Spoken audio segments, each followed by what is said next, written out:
नमस्कार, ताबड़तोड़ खबरें के इस बुलेटिन में आप सभी का स्वागत है। मैं हूं आपके साथ प्रथा शुक्ला। तो इस बुलेटिन में खबरें देखेंगे एक्सप्रेस अंदाज में, लेकिन उससे पहले नजर डाल लेते हैं एक अहम और प्रमुख खबर की ओर। तो योगी सरकार की दूसरी पारी में आज पहली बार जनता दरबार का आयोजन किया गया है। यूपी के कई जिलों से भारी मात्रा में फरियादी लखनऊ पहुंचे। सभी फरियादियों की समस्याएं सुनने के लिए राज्य मंत्री अजित पाल को आज राज्य मंत्री बलदेव सिंह अलख मंगलवार यानी कि कल के लिए जिम्मेदारी दी गई है। हालांकि सीएम आवास पर आए फरियादियों की भीड़ को देखकर एक बात तो साफ है कि यूपी में समस्याओं का अंबार है और जिले के अधिकारी जन समस्याओं को अनसुना करते हैं और यही वजह है कि सीएम जनता दरबार में इतनी संख्या में फरियादी पहुंचे।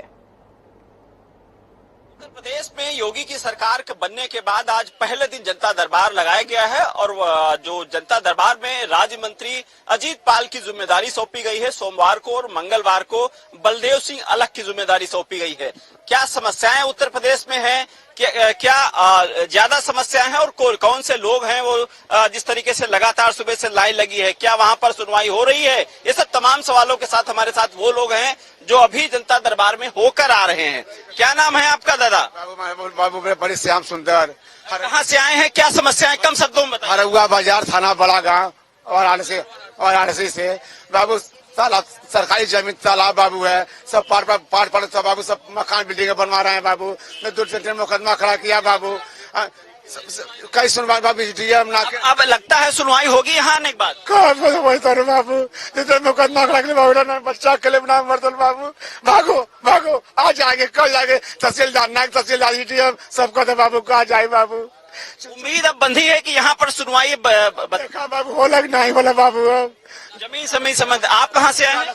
सर मेरा नाम सतपाल सिंह है, हम अलीगढ़ से आए हैं। क्या समस्या है? मेरे पापा का गांव का करौरा थाना पासो जिला बुलंदशहर से अपहरण कर लिया गया है और आज तक कोई सुनवाई नहीं है। मैंने 1.5 महीने पहले रिपोर्ट लगाई, मेरी रिपोर्ट नहीं ली गई और अब 14 मार्च को रिपोर्ट ली गई है तो पुलिस उनको खुला घुमा रही है और उनकी कोई गिरफ्तार नहीं की, नामजद रिपोर्ट की है और ये कह रहे हैं कि हाँ कर लेंगे और हमारी कोई भी अभी तक कोई सुनवाई नहीं की गई। अब आपको क्या लगता है यहाँ आने के बाद कुछ सुनवाई होगी, क्या उम्मीद आपको?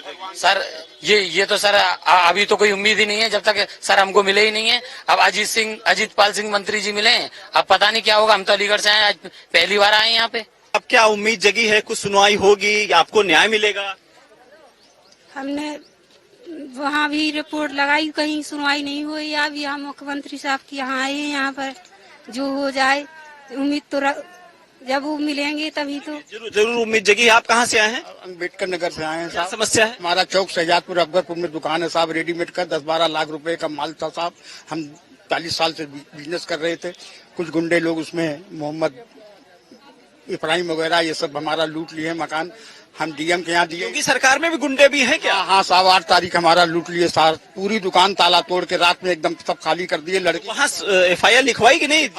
FIR हम लिखवाए, डीएम के यहाँ दिए, एसपी के यहाँ दिए, थाना अध्यक्ष के यहाँ दिए। कोई FIR खाली मोबाइल में खींच लिए, उसके बाद कोई सुनवाई नहीं हुआ। 4 लाख रुपया दे दिए पुलिस वाले को, इसलिए हमारा कोई सुनवाई नहीं हो रहा। सब टोटल ये सब। तो ये समस्याएं हैं उत्तर प्रदेश की, तरह तरह की समस्याएं हैं, लेकिन कहीं न कहीं अधिकारी मुझे लगता है जो फरियादियों को संतुष्ट नहीं कर पाते हैं या फिर जो सुनवाई नहीं होती है। शायद यही वजह है कि आज लखनऊ में जनता दरबार सीएम का लगा है और भारी मात्रा में वहां फरियादी पहुंचे हुए हैं।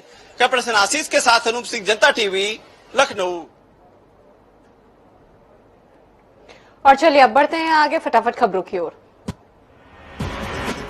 सीएम योगी आदित्यनाथ ने श्रावस्ती से स्कूल चलो अभियान की शुरुआत की है। इस दौरान उन्होंने हर विधायक को एक स्कूल गोद लेने को कहा है। उन्होंने कहा कि सभी अपने स्तर से बच्चों को स्कूल आने के लिए प्रेरित करें। साक्षरता बढ़ाने पर सरकार का पूरा जोर है। यह अभियान कम साक्षरता वाले जिलों में खासकर चलाया जाएगा। यूपी सरकार ने 2 करोड़ बच्चों को स्कूल चलो अभियान के साथ जोड़ने का लक्ष्य रखा है। इस योजना को सफल बनाने के लिए 30 अप्रैल तक डोर टू डोर अभियान की शुरुआत होगी। सीएम योगी ने कहा है कि बच्चों को स्कूल से जोड़ना सरकार की और जनता के प्रतिनिधियों की प्राथमिकता होनी चाहिए। गोरखनाथ मंदिर की सुरक्षा में तैनात सिपाहियों पर हमलावरों ने धारदार हथियार से हमला बोल दिया। इससे सिपाहियों को गंभीर चोट आई है और वहीं घायलों को गुरु गोरखनाथ चिकित्सालय में भर्ती कराया गया है। प्रत्यक्षदर्शियों के मुताबिक आरोपी किसी भी हाल में गोरखनाथ मंदिर परिसर में घुसना चाहता था, लेकिन एक सिपाही ने हमलावर को पकड़ लिया। गोरखपुर हमले मामले में पकड़े गए हमलावर को इकट्ठा हुए लोगों ने जमकर पीटा। इससे हमलावर को गंभीर चोट आई है। हमलावर को जिला अस्पताल में भर्ती किया गया है। वहीं उसके पास से पुलिस ने बैग बरामद किया है। बैग से लैपटॉप, पेन ड्राइव और पैन कार्ड बरामद हुआ। गोरखनाथ मंदिर में ही मुख्यमंत्री योगी आदित्यनाथ का निजी आवास है, लिहाजा सुरक्षा व्यवस्था सख्ती रहती है। मंदिर परिसर की बाहरी और आंतरिक सुरक्षा में पुलिस और पीएसी लगाई गई है। इसके बावजूद मंदिर की सुरक्षा में तैनात सिपाहियों को निशाना बनाया गया। वहीं पूरे मामले की जांच एटीएस को सौंप दिया गया है। बरेली में हिंदू युवा वाहिनी के कार्यकर्ताओं ने जिला प्रभारी अरुण शर्मा के नेतृत्व में एसपी सिटी को ज्ञापन दिया और भोजीपुरा विधायक के खिलाफ कार्यवाही की मांग की है। बता दें कि नवनिर्वाचित विधायकों के स्वागत समारोह कार्यक्रम में सपा विधायक शहजील इस्लाम ने विवादित बयान दिया था। सपा के नवनिर्वाचित विधायक स्वागत कार्यक्रम में भोजीपुरा विधायक शहजील इस्लाम ने कहा कि अगर हमारी आवाज दबाई गई तो हमारी बंदूकों से भी धुआं नहीं गोलियां निकलेंगी। जिसके बाद पूरे मामले में कार्रवाई करने के लिए हिंदू युवा वाहिनी ने एसपी को ज्ञापन सौंपा। संत कबीरनगर के कोतवाली खलीलाबाद क्षेत्र में खंड विकास अधिकारी के आवास पर चोरी की घटना का पुलिस ने पर्दाफाश किया। वहीं पुलिस ने चोरों के पास से एक एलईडी, गैस सिलेंडर, गीजर और कंप्यूटर आदि बरामद किया। कासगंज में आवारा सांड के हमले से किसान की मौत हो गई। किसान की मौत से परिवार में कोहराम मच गया, जिसके बाद सूचना पर पहुंची पुलिस ने शव को कब्जे में लेकर पोस्टमार्टम के लिए भेज दिया। लखनऊ में बाबा का बुलडोजर लगातार जारी है। एलडीए ने अवैध संपत्ति पर चलाया बुलडोजर। जोन 7 के अवैध अतिक्रमण पर भी कार्रवाई लगातार जारी। बांदा में तालाब में नहाने गए 3 बच्चे गहरे पानी में डूब गए। बच्चे की चीख पुकार सुनकर मौके पर पहुंचे ग्रामीणों ने एक बच्चे को बचाया। वहीं 2 बच्चों का अभी तक कोई सुराग नहीं मिल पाया। लखनऊ में मानकों के विपरीत अवैध रूप से चल रहे खनन पर एसडीएम ने छापेमार कार्रवाई की है। इस दौरान एसडीएम अवैध खनन में संलिप्त वाहनों को जब्त कर कार्रवाई कर रहे हैं। मथुरा में एसएसपी ने वृंदावन बांके बिहारी पुलिस चौकी का सौंदर्यीकरण के बाद उद्घाटन किया। साथ ही मंदिर में हनुमान जी महाराज की पूजा अर्चना कर आशीर्वाद दिया। अलीगढ़ में 2 बाइक की आमने सामने भिड़ंत हो गई। हादसे में मासूम सहित 3 लोगों की दर्दनाक मौत हो गई। वहीं सूचना पर पहुंची पुलिस ने शव को कब्जे में लेकर पोस्टमार्टम के लिए भेज दिया और मामले की जांच में जुट गई है। बदायूं में 2 पक्ष आपस में भिड़ गए और पुलिस की मौजूदगी में जूते चप्पल से मारपीट की। वहीं पुलिस ने काफी मशक्कत के बाद मामले को शांत कराया। कासगंज में अपर पुलिस अधीक्षक ने अपराधियों के विरुद्ध अभियान चलाया, जिसमें पुलिस ने रात्रि गश्त के दौरान एक युवक को गिरफ्तार कर जेल भेज दिया। बांदा में मिट्टी के अवैध खनन से हुए गड्ढे में गिरकर 2 बच्चों की मौत हो गई। एक बच्चे को ग्रामीणों ने किसी तरह बचा लिया। वहीं सूचना पर पहुंची पुलिस ने शव को कब्जे में लेकर पोस्टमार्टम के लिए भेज दिया। मुजफ्फरनगर में करोड़ों रुपए की अवैध कॉलोनी को कई बुलडोजर से ध्वस्त कर दिया गया। कई प्रॉपर्टी डीलर्स की बताई जाती है अवैध कॉलोनी। कानपुर देहात में अवैध खनन पर कार्रवाई न होने से एक किसान ने आत्महत्या कर ली, जिसके बाद सूचना पर पहुंची पुलिस ने शव को कब्जे में लेकर पोस्टमार्टम के लिए भेज दिया है और मामले की तफ्तीश में जुट गई। कानपुर में रेवमोती मॉल में भीषण आग लग गई, जिसके बाद सूचना पर पहुंची फायर ब्रिगेड की टीम ने कड़ी मशक्कत के बाद आग पर काबू पाया। इस दौरान मॉल में फंसे सभी लोगों को सुरक्षित बाहर निकाल लिया गया। कोबरा से भी ज्यादा खतरनाक है अलीगढ़ का रहने वाला ओम प्रकाश, जिसके डसने से जहरीले सांप भी दम तोड़ देते हैं। ये युवक अगर अपने सांपों को अपने दांतों से छू भी दे तो जहरीला सांप भी इस दुनिया को अलविदा कह देता है। बदायूं में संचालित सर्वोदय आवासीय बालिका विद्यालय में दूषित खाना खाने से 35 बच्चे बीमार हो गए। उल्टी और चक्कर की शिकायत होने पर सभी को अस्पताल में भर्ती किया गया। वहीं सूचना पर पहुंची पुलिस खाद्य पदार्थों की जांच कर रही है। कासगंज में सरकारी जमीन पर अवैध कब्जा को पुलिस और राजस्व टीम ने ध्वस्त कर दिया है। बता दें कि सरकारी जमीन पर साल 2019 से अवैध कब्जा कर 2 मंजिला मकान बनाया गया था। सहारनपुर में घर में घुसकर तमंचे के बल पर दबंगों ने लूट की वारदात को अंजाम दिया, जिसके बाद सूचना पर पहुंची पुलिस मामले की जांच में जुट गई है। हमीरपुर के मौधा कोतवाली क्षेत्र में अज्ञात कारणों के चलते खेत में पड़ी पराली में भीषण आग लग गई। आग लगने से 35 बीघे खेत की फसल जलकर राख हो गई। वहीं ग्रामीणों ने कड़ी मशक्कत के बाद आग पर काबू पाया। अम्बेडकर नगर के जयपुर क्षेत्र में राशन कम देने का विरोध करने पर युवक को कोटेदार ने थप्पड़ जड़ दिया। वहीं थप्पड़ मारने को लेकर पूरे गांव के लोगों में खासा आक्रोश है। कार्रवाई न होने पर ग्रामीणों ने आंदोलन करने की चेतावनी दी। बदायूं में पुलिस ने लुटेरे गैंग के ऐसे 2 सदस्यों को गिरफ्तार किया है, जो जिले के अलग अलग थाना इलाकों में राहगीरों से लूट की घटना को अंजाम दिया करते थे। बता दें कि गिरफ्तार आरोपियों पर 30 से ज्यादा मामले दर्ज हैं। लखनऊ में यूपी बोर्ड के इंटरमीडिएट के प्रश्न पत्र लीक का मास्टरमाइंड निर्भय नारायण सिंह को पुलिस ने गिरफ्तार कर लिया है। बलिया पुलिस ने जांच के बाद खुलासा किया। महाराजी देवी स्मारक इंटर कॉलेज का प्रबंधक निर्भय नारायण सिंह ने पेपर निकालकर प्रिंट आउट कराया था और अंग्रेजी विषय के 2 शिक्षकों से पेपर हल करवाया गया था। निर्भय नारायण सिंह ने 25 से 30 हजार रुपए प्रति छात्र के हिसाब से सॉल्व कॉपी बेची। हमीरपुर में ट्रैक्टर और बाइक की जोरदार भिड़ंत हो गई। हादसे में बाइक सवार एक युवक की मौत हो गई, दूसरा गंभीर रूप से घायल हो गया। सूचना पर पहुंची पुलिस ने घायलों को इलाज के लिए अस्पताल में भर्ती किया। नोएडा के फेज 3 थाना क्षेत्र में पुलिस और लुटेरे बदमाशों के बीच मुठभेड़ हो गई। इस दौरान बदमाश के पैर में गोली भी लग गई, जिसे इलाज के लिए अस्पताल में भर्ती किया गया है। पुलिस ने गिरफ्तार बदमाश के कब्जे से एक अवैध तमंचा, एक जिंदा कारतूस सहित एक कार बरामद की। मथुरा के सदर बाजार थाना क्षेत्र में एक सप्ताह पहले मारपीट में घायल हुए युवक की उपचार के दौरान मौत हो गई, जिसके बाद परिजनों की ओर से दी गई शिकायत के आधार पर घटना की जांच शुरू कर दी गई है। अंबेडकर नगर के इब्राहिमपुर थाना क्षेत्र में ट्रक ने बाइक सवार को टक्कर मार दी। हादसे में बाइक सवार युवक गंभीर रूप से घायल हो गया, जिसके बाद सूचना पर पहुंची पुलिस ने घायल युवक को इलाज के लिए अस्पताल में भर्ती कराया गया है और ट्रक को कस्टडी में ले लिया गया है। कानपुर के फजलगंज थाना क्षेत्र में चुनावी मंच पर मारपीट हो गई। कोपे स्टेट के चेयरमैन विजय कपूर और उनके सुरक्षा कर्मियों ने बुजुर्ग को जमकर पीटा। वहीं पूरी घटना सीसीटीवी कैमरे पर कैद हो गई, जिसके बाद पीड़ित की तहरीर पर पुलिस ने एफआईआर दर्ज कर ली। बिजनौर के नजीमाबाद थाना क्षेत्र में तेज रफ्तार कार और ट्रैक्टर आपस में भिड़ गए। हादसे में कार सवार 3 लोगों की दर्दनाक मौत हो गई। वहीं एक महिला गंभीर रूप से घायल हो गई, जिसके बाद सूचना पर पहुंची पुलिस ने घायल महिला को अस्पताल में भर्ती कराया। अलीगढ़ में बगीचे में युवक का शव पाया गया है, जिसके बाद सूचना मिलते ही मौके पर पहुंची पुलिस ने शव को कब्जे में लेकर पोस्टमार्टम के लिए भेज दिया और मामले की तफ्तीश में जुट गई। इटावा में चल रहे नवरात्र और रमजान के मुद्दे पर यहां शहर में शांति व्यवस्था बनाए रखने के लिए एसएसपी के नेतृत्व में फ्लैग मार्च निकाला गया। फ्लैग मार्च के दौरान वाहनों का भी चालान काटा गया। देवरिया के तरकुलवा थाना क्षेत्र में जन सेवा केंद्र पर पुलिस प्रशासन ने छापेमार कार्रवाई की है। इस दौरान भारी मात्रा में नकली निवास आय जाति प्रमाण पत्र, फर्जी स्टैंप मोहर बरामद की गई। इस दौरान पुलिस ने 2 आरोपियों को गिरफ्तार किया। लखनऊ के अमिताभ यश को एसटीएफ का अपर पुलिस महानिदेशक बनाया गया है। वहीं नवीन अरोड़ा को एटीएस का अपर पुलिस महानिदेशक बनाया गया। हमीरपुर में पुलिस अधीक्षक ने चेकिंग अभियान चलाया। पुलिस अधीक्षक कमलेश कुमार दीक्षित ने यातायात नियमों का पालन करने वाले चालकों को पुष्प देकर सम्मानित किया। इस दौरान लोगों को हेलमेट लगाने के लिए प्रेरित भी किया। लखीमपुर खीरी के पौराणिक चैती मेले में लड़की से छेड़छाड़ को लेकर 2 पक्ष आपस में भिड़ गए। इस दौरान दोनों गुटों में जमकर लाठी डंडे चले। मारपीट में दर्जनों लोग घायल हो गए, जिसके बाद सूचना पर पहुंची पुलिस ने घायलों को इलाज के लिए अस्पताल में भर्ती किया है। एटा में बिजली शॉर्ट सर्किट से गेहूं की फसल में आग लग गई। आग लगने से गेहूं की 9 बीघा फसल जलकर राख हो गया, जिसके बाद ग्रामीणों ने कड़ी मशक्कत के बाद आग पर काबू पाया। इटावा में फ्रेंड्स कॉलोनी थाना क्षेत्र में लापता हुए बच्चे को लेकर महिला ने गुमशुदगी के लिए प्रार्थना पत्र दिया था, जिसके बाद कई दिन से गायब बच्चे को पुलिस ने आगरा से सकुशल बरामद कर परिजनों को सौंप दिया। अमेठी के शुकुल बाजार थाना क्षेत्र में घर के खप्पर में आग लग गई। वहीं आग की चपेट में आकर बुजुर्ग की जलकर मौत हो गई है और इधर सूचना के बाद पहुंची पुलिस ने शव को कब्जे में लेकर पोस्टमार्टम के लिए भेज दिया।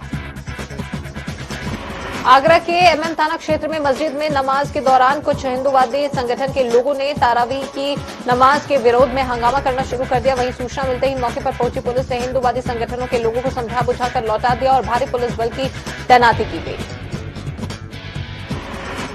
अलीगढ़ में दलित समाज के लोगों ने मरघट की भूमि को कब्जा मुक्त न करने पर प्रशासन पर आरोप लगाते हुए जमकर प्रदर्शन किया। देहरादून में आरएसएस का 8 दिवसीय चिंतन शिविर आरोवैली आश्रम में शुरू हुआ। संघ प्रमुख मोहन भागवत के साथ अखिल भारतीय कार्यकारिणी की समिति भी इस शिविर में हिस्सा लेगी। वहीं सुरक्षा व्यवस्था को देखते हुए डीजीपी ने पुलिस कर्मियों को अलर्ट रहने के निर्देश दिए। बीजेपी की सरकार बनने के बाद संघ की बैठक को काफी अहम माना जा रहा है। इस बैठक में संघ के कार्यों की समीक्षा, विस्तार और भविष्य के कार्यक्रमों को लेकर मंथन होगा। साथ ही संघ के कार्यों की भी समीक्षा की जाएगी, जिससे भविष्य की रणनीतियों को लेकर चर्चा हो। कोरोना संक्रमण थमने के बाद इस पर 4 धाम यात्रा में भारी संख्या में तीर्थयात्रियों के पहुंचने की उम्मीद है। जाहिर है कि ऐसे में बद्रीनाथ, केदारनाथ, गंगोत्री, यमुनोत्री धाम में तीर्थयात्रियों की भीड़ को नियंत्रित करने, ठहरने, स्वास्थ्य सेवाएं जैसी कई व्यवस्था करने पर सरकार की परीक्षा होगी। 3 मई को अक्षय तृतीया के दिन गंगोत्री और यमुनोत्री धाम के कपाट खुलने के साथ ही 4 धाम यात्रा का आगाज हो जाएगा। 6 मई को केदारनाथ धाम और 8 मई को बद्रीनाथ धाम के कपाट विधि विधान से खुल जाएंगे। पिछले 2 वर्षों से कोविड महामारी की वजह से 4 धाम यात्रा का संचालन प्रभावित रहा है। मसूरी में कैबिनेट मंत्री गणेश जोशी ने पेयजल योजना का शिलान्यास किया। इस योजना से 8 गांवों को पानी का लाभ मिल सकेगा। और चलिए बढ़ते हैं आगे और कुछ खबरें देख लेते हैं विस्तार से। तो उत्तर प्रदेश के फतेहपुर जिले के रहने वाले युवक ने चांद पर जमीन खरीदकर अजीबोगरीब कारनामा कर दिखाया है। युवक ने ये जमीन चांद की official website Luna society international से खरीदी है और इसे कोई भी आसानी से खरीद सकता है।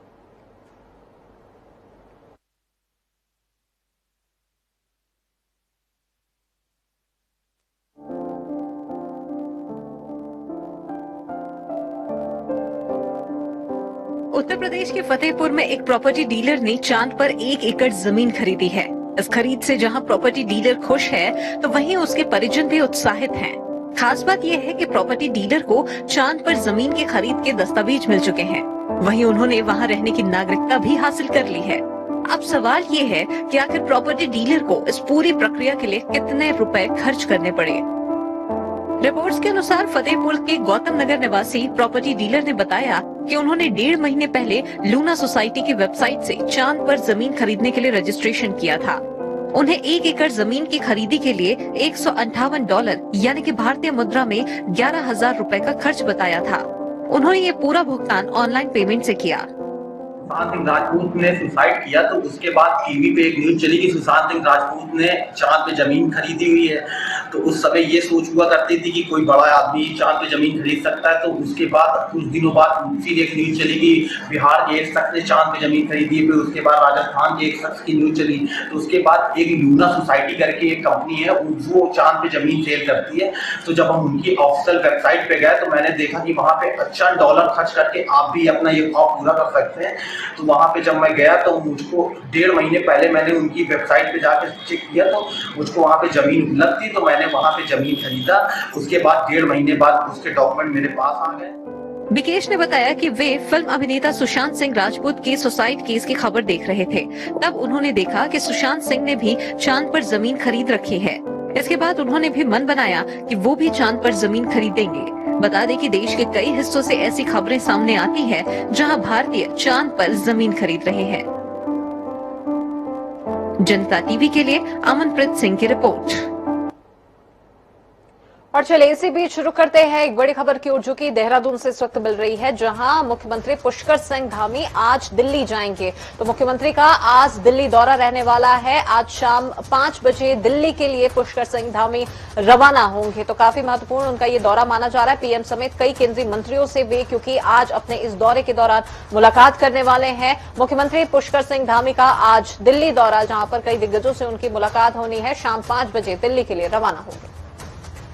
चलिए इसी मामले पर और भी ज्यादा जानकारी के लिए नवीन शुक्ला सहयोगी हमारे साथ फोन लाइन पर जुड़ चुके हैं। नवीन, जानना चाहेंगे आज सीएम का दिल्ली दौरा रहने वाला है, क्या कुछ खास उनके इस दौरे के दौरान क्या कार्यक्रम तय किए गए हैं? जी निश्चित तौर पर आज मुख्यमंत्री पुष्कर सिंह धामी का शाम करीब 5 बजे वह दिल्ली के लिए रवाना होंगे। यह दौरा भी काफी अहम माना जा रहा है। प्रधानमंत्री नरेंद्र मोदी से मुलाकात होगी। इसके साथ ही कई केंद्रीय नेताओं से भी मुलाकात करेंगे और उन्होंने यह भी कहा है कि चुनाव के बाद मुलाकात नहीं हो पाई है तो कहीं ना कहीं चुनाव पर भी चर्चा हो सकती है। इसके साथ ही सूत्र यह भी कह रहे हैं कि जो पार्टी में भीतर घात की स्थिति बनी हुई थी उसकी रिपोर्ट को लेकर भी मुख्यमंत्री दिल्ली जा रहे हैं। तो कहीं ना कहीं एक बड़ा अहम दौरा माना जा रहा है मुख्यमंत्री पुष्कर सिंह धामी का, क्योंकि वो आज शाम 5 बजे दिल्ली के लिए रवाना होंगे। कई केंद्रीय नेताओं से मुलाकात करेंगे। इसके साथ ही प्रधानमंत्री से भी मुलाकात का जो दौर है वह भी चलेगा। तो कहीं ना कहीं अहम माना जा रहा है यह दौरा पुष्कर सिंह धामी। चलिए बिल्कुल, तमाम जानकारी के लिए बहुत शुक्रिया नवीन आपका। तो काफी अहम और महत्वपूर्ण उनका ये दौरा माना जा रहा है। कई मसलों को लेकर बातचीत होगी, साथ ही साथ में तमाम केंद्रीय मंत्रियों से भी आज वे मुलाकात करेंगे। बढ़ते हैं आगे। तो सन 1962 में भारत चीन के युद्ध के दौरान सेना की तैनाती के कारण ग्रामवासियों को अपने पैतृक गांव निलांग और जादोंग को खाली करने के लिए मजबूर होना पड़ा था।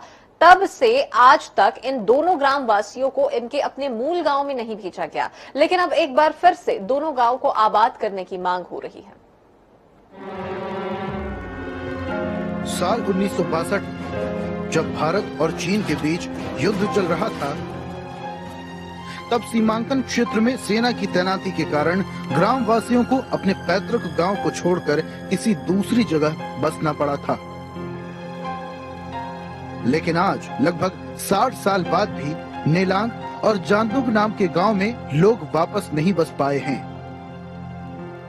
उस वक्त नेलांग गांव में करीब 40 परिवार और जादुंग गांव में करीब 30 परिवार निवास करते थे, लेकिन मौजूदा हालात में नेलांग में 120 और जांदुंग गांव में 60 परिवार रहते हैं। लेकिन आज तक इन्हें अपने मूल गांव में बसने की अनुमति नहीं दी गई, जिस पर उन्होंने नाराजगी जाहिर करते हुए जिला अधिकारी को पत्र लिखकर दोनों गांव को आबाद करने की मांग की है। 62 में वहाँ से हम लोग आए लड़ाई के बाद, तो हमें कहीं भी विस्थापित नहीं किया गया। यहाँ हरसिल बगोरी में खुद अपने उसी तरीके से रहते हैं और गवर्नमेंट की तरफ से कोई सुविधा नहीं, कोई जमीन नहीं दी गई, जमीन के बदले ना कोई मुआवजा दिया गया। आज हम लोग नेलंग जादुंग अपना जाना चाहते हैं अपने पुराने ग्राम सभा में, और सरकार से हमारा यही निवेदन है कि नया ग्राम बसाया जाए और गाँव में जितना जो सुविधाएं हैं मनुष्य के रहने के लिए वो जो है सुविधाएं पूर्ण किया जाए। हमारी मांग ये है कि फसल बीमा मुआवजा दिलाया जाए और आईटीबी आरबी से जो कच्चे वाली जमीन का किराया दिलाया जाए और सारे मूलभूत सुविधाएं उपलब्ध कराया जाए और प्रत्येक परिवार को होम स्टे बनाया जाए। ये सारी मांगे अगर पूरा करता है सरकार तो हम वहाँ जाने के लिए तैयार हैं। राज्य सरकार के भी निर्देश हैं और वहाँ के जो ओरिजिनल लोग इनहेबिटेंट थे उनकी भी मांग थी कि वहाँ पर फिर से गतिविधियाँ बढ़ाई जाएं। तो इसी क्रम में कई मीटिंग्स की गई डिपार्टमेंट्स के साथ। वहाँ के जो आर्म फोर्सेज जैसे आर्मी आईटीबीपी हैं और जो बगोरी में और डुंडा में उनके जो लोग रहते हैं उनके साथ मीटिंग की गई। तो इस क्रम में 28 और 29 तारीख को सर्वे की प्रक्रिया चल रही है जादुंग गाँव की और नीलौंग के अप्रोच में की जाएगी। वो उनकी लैंड आइडेंटिफाई कर रहे हैं, वहाँ पे ट्रैकिंग, टूरिज्म, हॉर्टिकल्चर आदि की क्या गतिविधियाँ की जा सकती हैं उसका प्लान बनाया जा रहा है और निश्चित तौर पे आने वाले कुछ महीनों में वहाँ पर गतिविधियाँ बढ़ाई जाएंगी। भारत चीन सीमा से सटे नेलांग और जांदुंग गांव की पुनर्स्थापना की मांग अब जोर पकड़ने लगी है। इन दोनों गांव के ग्रामीणों ने गांव को आदर्श गांव के रूप में विकसित करने के साथ ही सभी मूलभूत सुविधाएं मुहैया कराने और दोनों गांव को इनर लाइन और गंगोत्री राष्ट्रीय राजमार्ग से जोड़ने की मांग की है। ग्रामीण जल्द से जल्द गांव में प्रवेश करने के लिए अनुमति लेने की बाध्यता को समाप्त किए जाने की मांग कर रहे हैं। उत्तरकाशी से सुभाष बड़ोनी की रिपोर्ट।